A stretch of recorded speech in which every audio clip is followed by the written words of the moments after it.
Player development tip of the week. It is hurricane season and you need to prepare. Hurricane season is not fun for anyone.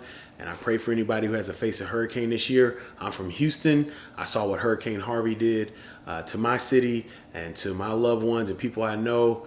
And so hurricane season is here, and it is something that can affect your players. Now, like I said, at the University of Houston, I was at the University of Houston when Hurricane Harvey came through, and what we did is we got our players, we got them to Austin. They went to Austin. I was one of the few staff members that stayed behind in Houston, to make sure that everything was good.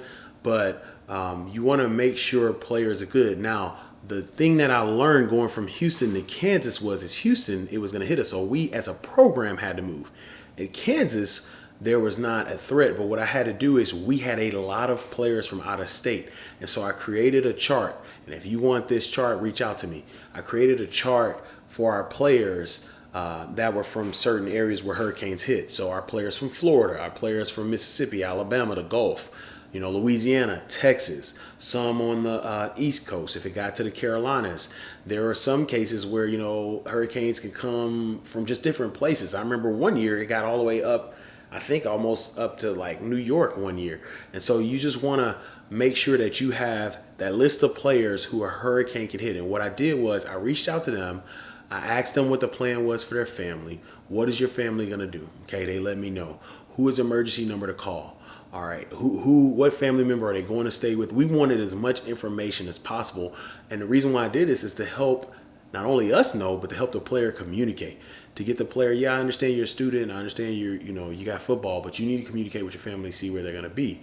And the parents, sometimes I knew the parents, so I would call, hey, Miss so-and-so, or hey, Mr. So-and-so, or hey, Grandma, hey, Auntie, whoever, and make sure that everything was good. But you want to ensure that as hurricane season comes, not only are your players safe if you're in an area where the hurricane's going to hit, but your players, that if you're in a state where a hurricane may not hit you, but you have players from areas where it could, you want to make sure that their families are good, that they have a plan. You want to make sure that you're caring for those in the program. This also goes for coaches and support staff. And so one of the things, I really, really appreciated at Kansas while I was doing this, helping our players, someone on our staff was like, hey, Jones, it was a hurricane getting close and possibly gonna hit the Gulf of Mexico near Houston. And they were like, Jones, is your family good? What are they gonna do? And it helped me, like I said, for the players. I reached out, hey, Mom, how y'all doing? Hey, brother, how you doing? Hey, sister, how you doing? What are y'all gonna do? I reached out to friends. Y'all all good, whatever it may be. And so this is a season where it's gonna happen, and it happens every year to certain places in the country, but it's a great opportunity for you to extend a hand, show love to your players and their families. Now, with that, go out and create generational impact. Don't wait. Create that generational impact today. And I pray for all the programs and people listening who are in areas where a hurricane is coming or may hit.